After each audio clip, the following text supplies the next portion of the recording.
now we're going to a little history. Let's get Daniel 8th chapter. Okay. Look at Daniel 8th chapter. We're going to break the whole chapter down, man. Okay. Because this is because our forefather, the prophet Daniel, he saw these major empires. Okay. He saw the Assyrians leading to the Babylonians. He saw the Persians and the Medes. He saw the Greeks. He saw the Romans. And the Roman Empire being revised. You saw Native EU as well, Daniel's 2nd chapter. Because remember, Nebuchadnezzar had that dream, but he didn't even tell his servants in the dream. He said, you won't tell me my dream that I had and break it down to me. They couldn't do it. He said, if you don't do it, I'm going to kill you. But Daniel, he said, I'm going to tell you the dream that you had. The Lord revealed the dream unto Daniel. Okay? Nebuchadnezzar's dream. So Daniel told him the dream that he had, then broke it down to him. He said, yo, that is the dream I had. Oh, that's what it means? Then he got all puffed up because he said, I'm gold? I'm the gold? Okay, so Daniel seen these things. So Daniel was during the time of the Babylonian Empire, and he seen what happened during the Greek Empire. Right here, read it. Daniel 8, what's verse? Start at verse 1. Read the whole chapter. Right. This is the book of Daniel, chapter 8, verse 1. In the 3rd year of the reign of King Belshazzar. Belshazzar was a grandson of Nebuchadnezzar, guy. A vision appeared unto me, even unto Daniel, after that which appeared unto me at the first. At the first, guy. And I saw in a vision, and it came to pass when I saw that I was at Shaqadan in the palace, which is in the province of Elam, and I saw in a vision, and I was by the river of Ulai. All right, he by the river of Ulai, you know, the province of Elam. All right, he got this vision, guy. Verse 3, then I lifted up my eyes and saw, and behold, there stood before the river a ram which had 2 horns. A ram that had 2 horns, okay, which is what goes to the Persian and the Medes. And this chapter actually break down itself. They're going to say later on in the chapter, but we'll break it down right now. The ram is going to Persian and Medes. It had the 2 horns, Persian and Medes, guy. And the 2 horns were high, and one was higher than the other. So one was higher than the other. Who was that was higher than the other? The Persian Empire. Because they became mightier than the Medes. The Medes were Japheth. Persian with the Elamites, also those today in Iran. Right? It says, so, we got it here. In the higher came up last. I saw the ram pushing westward and northward and southward, so that no beast might stand before him. Boom. So they was spanning the empire, conquering all of that stuff, man. First means that was an empire. That was their time to rule. Their time to reign. So they pushed westward, southward, northward, you know, and no one could stand up before them. Okay, guys? It says, neither was there any that could deliver out of his hand. Boom. No one, you know, the Lord set them up. Okay, because Daniel already seen this happening as well. Well, he's seeing it right now during the Babylonian Empire. He's seeing who come out to rule next. Right, also in the 5th chapter, right, it says what? Lucky, man, it's fucking cough, man. Daniel, the 5th chapter says what? The writing that's on the wall. Okay, he said, your kingdom has been many take of farce, and your kingdom have been weighed in the balances and found wanting, and shall be given to the Persian and the Medes. So he knew who was about to come next, and that's the ram with the 2 horns, as he's showing right there as well. You got it? It says, but he did according to his will and became great. Right. And as I was considering, behold, and goat. Sluggy. So while he was considering, he was like, damn, that ram, you know, 2 horns, one greater than the other, you know, just pushing, you know. This week I literally seeing, so he's like, while he's considering like, what this is going into, what does this mean, to see what else happened. It says, and as I was considering, behold, an he-goat came from the west. A he-goat came from the west, and that's also Matthew 25th chapter when it goes to the Lord setting the sheep on his right and the goats on his left. You know, it goes to represent what? The wicked, Esau, Edom. All right, so we go to the Greeks, yeah? On the face of the whole earth and touched not on the ground, and the goat had a notable horn between his eyes. So that goat, the Greeks had a notable horn between his eyes. Who's that? Alexander the Great. Or also Alexander the Greek, or the freak. All right, because that dude was a fucking freak. Alexander was Persian boy lover. That's why he split his kingdom to his 4 generals, man. It's actually going to break that down as well, yeah? It says, verse 6, and he came to the ram that had 2 horns. Right, so he came to the ram that had 2 horns, man. He pulled up on the Persian and Medes, ready for war. To conquer their ass, man. Yeah? It says, and he came to the ram that had 2 horns, which I had standing before the river, and ran unto him in the fury of his power. And he ran to him in the fury of his power, so the Lord set Alexander to freak up to take over the Persian and Mede Empire, man. It was their time. Yeah. Verse 7, and I saw him come close to the ram, and he was moved with cloud against him, and smote the ram. Read that one more time, Slaki. Verse 7, and I saw him come close unto the ram, and he was moved with choler. Chola. The word chola goes to bitterness or enrage. Right? So he wants to take their ass down. He ain't like them. He ain't like the Persian Medes, Alexander. So he said, I'm gonna murder these, I'm gonna take them down. I'm gonna rule, man. And I believe 12 years he reigned. Okay? A short amount of time, but it took him a short amount of time to conquer everybody. Because the Lord was with him. The Lord, it was his time. Right. All right? And I believe the priest showed him this too. The priest showed him it's time to rule, and that's why Alexander was kind of at peace with Jacob. You know, he was at peace with us, man.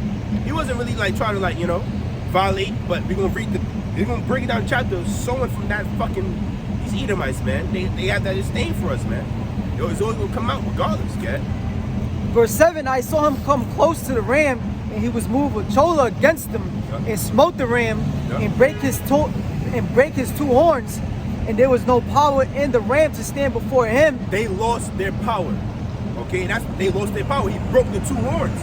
The Persian and the Medes, he ripped their ass apart. And now he reigning, now he ruling. Go ahead. And there was no power in the ram to stand before him. They had the Persian and Mede Empire had no more power to even stand up against this man. All the army defense, everything is shot. All they knew, you know, okay. It says, but he cast him down to the ground and stamped upon him, and there was none that could deliver the ram out of his hand. That's it. He took the ass down. The Greeks took them down under the rule, under the authority of Alexander, that notable horn. Okay, you got it? Okay, let's lock this up. Yeah. So it says, verse 8, therefore the he-goat waxed very great. So the he-goat, the Greek Empire waxed very great. Okay, under the authority of Alexander, okay? It says, therefore the he-goat waxed very great, and when he was strong, the great horn was broken. The great horn. So when they got strong, mighty, all right, the great horn was broken. What does that mean? Alexander the Great died. All right, when he died, what happened? And it came up 4 notable ones toward the 4 winds of heaven. Who's the 4 notable ones? Cassander, Lacemeus, Seleucia, and Ptolemy. Okay, those are his 4 generals, man. We're gonna read that in Maccabees as well. Okay, those are 4 generals, the 4 notable ones. All right, they started pushing their kingdom to different parts of the realms. All right, I forgot. I had to look it up. Got it. Verse 9. And out of one of them came forth a little horn, which waxed exceeding great, toward the south, and toward the east, and toward the pleasant land. Right, and who's that? That's Antiochus Epiphanes. Okay, because he's the brother of Seleucia. But right quick, let me see something right quick. Let me look this up right quick. Did I still got it? Yeah, I think I still got it.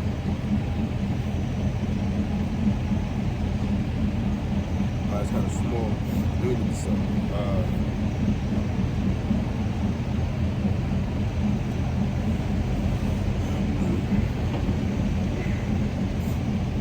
Right? So, yeah, that's the 4 generals. I want to see like where they ruled at. But yeah, brothers look it up. I remember I forgot one of them got Macedonia, other one pushed towards Ptolemy, pushed towards Egypt. Okay, you had Seleucia that pushed toward Asia Minor. All right, Lacemeus pushed a little upward. Right, but so you got it. You brothers can look that up as well. Look at the map and get into it. Study session, you got it. I'm gonna read verse 9 again. Bring it up. And out of them came forth a little horn, which waxed exceeding great, toward the south. Was that the one? Yeah. Toward the south, toward the east, and toward the pleasant land. What's the pleasant land? Jerusalem, Yerushalayim, the city of peace. Okay, it's people for his place, us, the pleasant land, the holy land. So he wanted to conquer us, man.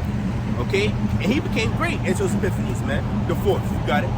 Verse 10, and it waxed great even to the host of heaven. He was the host of heaven, man. Go ahead. And it cast down some of the hosts and of the stars to the ground and stamped upon them. Putting us to death. That's going to the Israelites. Okay? He started putting us to death. He started casting us down, man. All right? Slaughtering us. Hellenizing us. That's what we get this is the Hellenistic period right here. Okay? Daniel was seen it during the Babylonian Empire, man. And we're going to go into the history with the Greeks and how it happened. We will get the victory we got over this devil, man. And we will get the victory again today. In 2022, whatever year the Lord comes back, it could be 2023, 2024, 2025. We don't know the exact year or the time, but we know we're going to get the victory over this devil soon. Okay? You got it.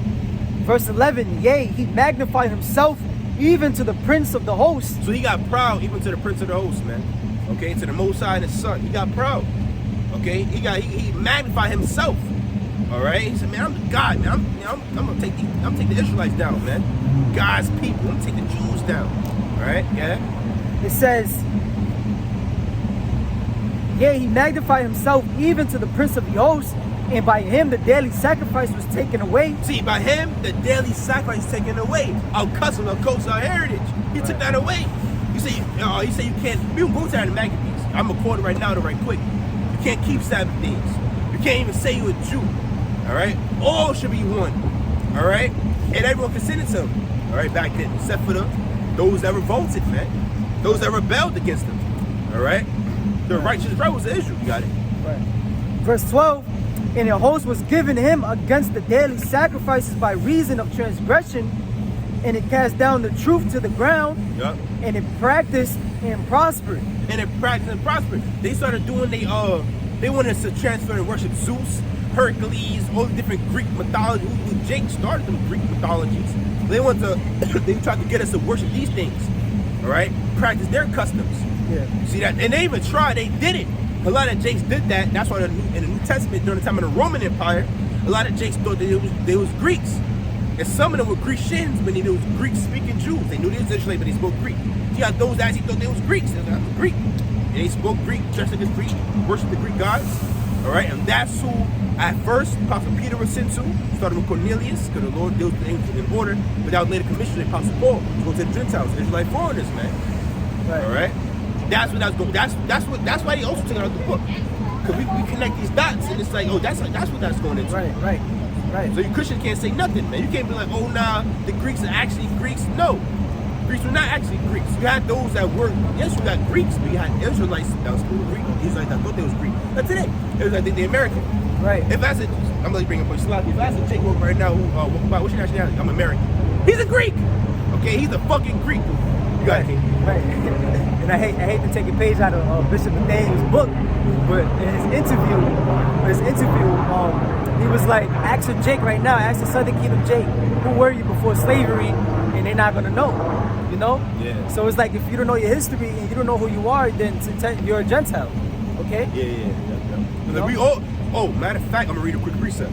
Brother that said that, right? Watch this. Hold that, Baba. I also skipped over a part of the precept, so I'm gonna read it over again. Yeah, so we'll start with you, skipped over. I'll read the breakdown again.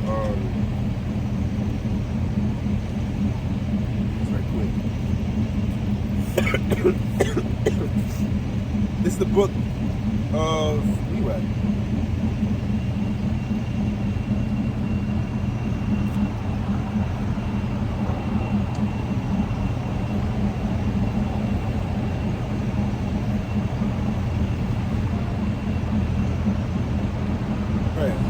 Ephesians 2:11.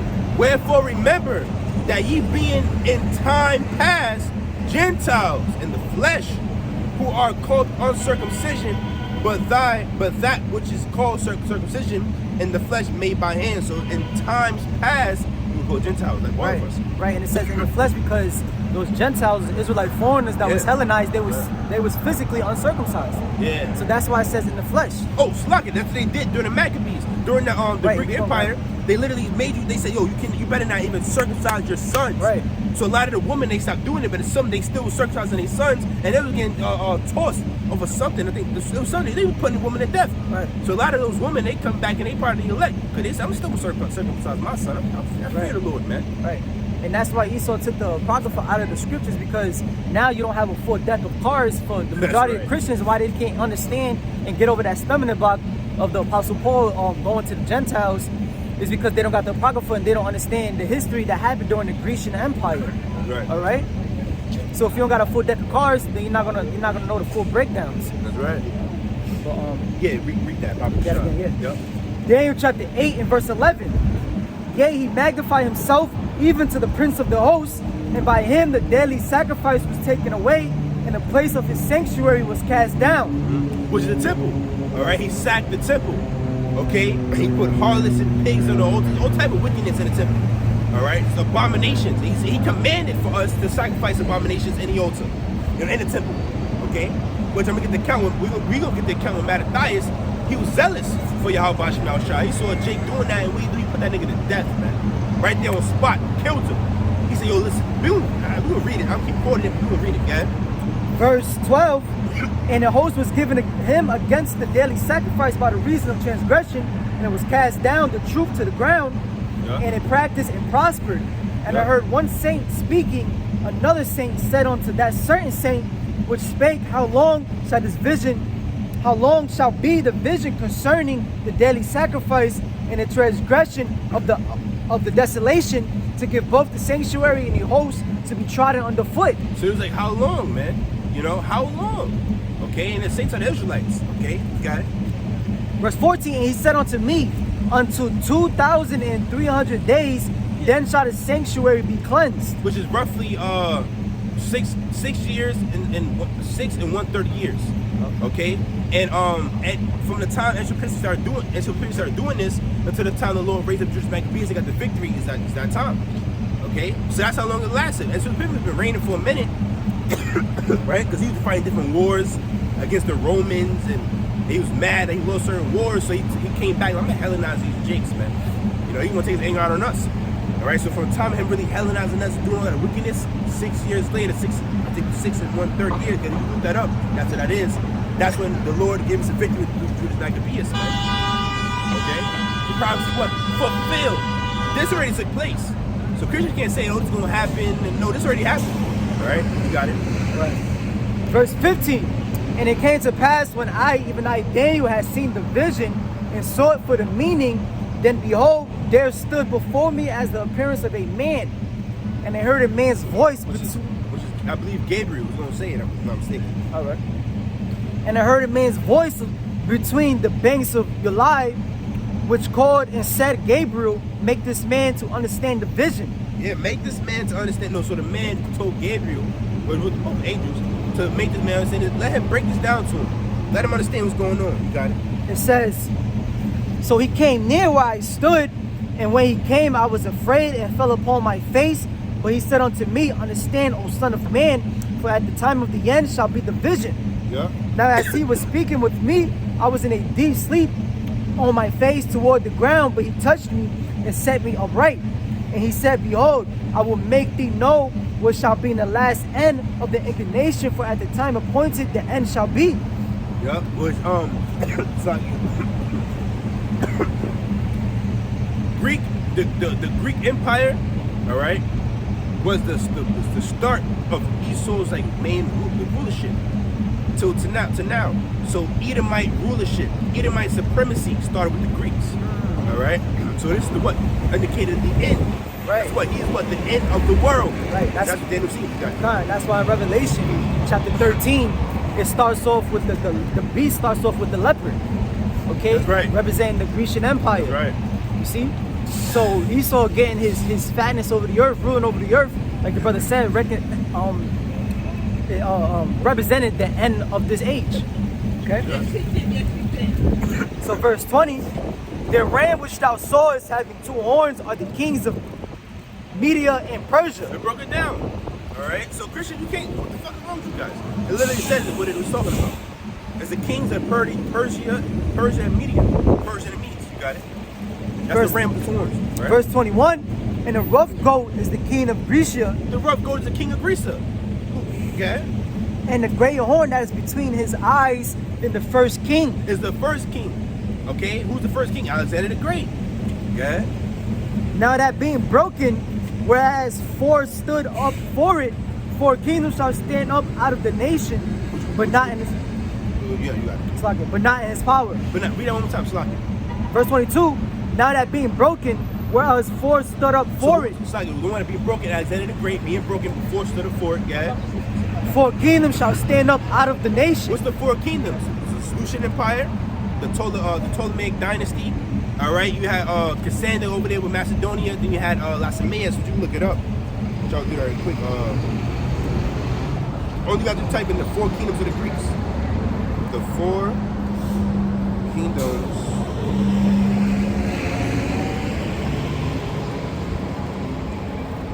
Four kingdoms of Greece after Alexander the Great.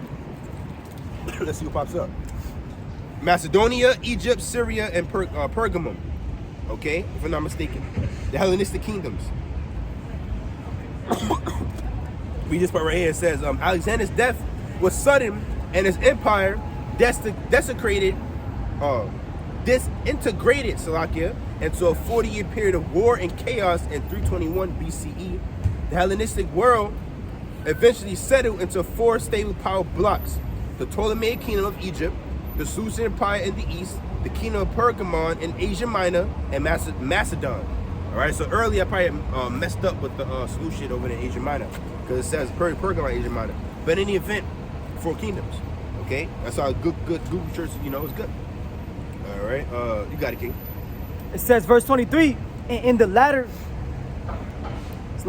in verse 23, and in the latter time of their kingdom, when the transgressors are come to the full, a king of fierce countenance and understanding dark sentences shall stand up. Yep, which is Ezra's Epiphanies, yeah. And his power shall be mighty, but not by his own power, and he shall destroy wonderfully and shall prosper in practice and shall destroy the mighty and the holy people. Right? Who's that? The Israelites. So it was in his power to destroy us, the mighty people, the Israelites, yeah. And through his policy also he shall cause craft to prosper in his hand, and he shall magnify himself in his heart, and by peace shall destroy many. He shall also stand up against the prince of princes. Slack it right quick. I looked it up. So Pergamon, right? That was from the line of Lacemeus. So Lacemeus became the Pergamon dynasty, okay? And you also got what brothers know this already. Let me go back. Egypt, Ptolemy, okay? Oh no, I skipped it. Salakia. Oh no, I thought that was good. Let me see.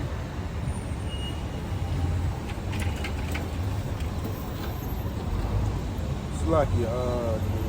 What's that? Okay, kingdoms of the east, the Seleucid, kingdom of Egypt, Ptolemy, kingdom of Syria. No, it's kingdom of Syria, Seleucids. So I'm mixing it up. That's good to mix things up. Yeah, the Ptolemaic kingdom of Egypt, Seleucid Empire in the east, kingdom of Pergamon, the Lacemeus in Asia Minor, and Macedon, Cassandra. All right, that's what clarify that for the spirit. All right, you got it. All right, so I'm gonna read that again. Yep. The water. Verse 24. Verse 25. Verse 25. And through his policy also he shall cause craft to prosper in his hand, and he shall magnify himself in his heart, and by peace shall destroy many. He also shall stand up against the prince of princes, but he shall be broken without hand. What does that mean? He was broken without hand. He died of an incurable disease. He didn't die by a sword, you know what I'm saying, a shield, a bow and arrow. The Lord plagued him with an incurable disease, man. And he died alone. The soldier can be around him, but he stunk. Okay?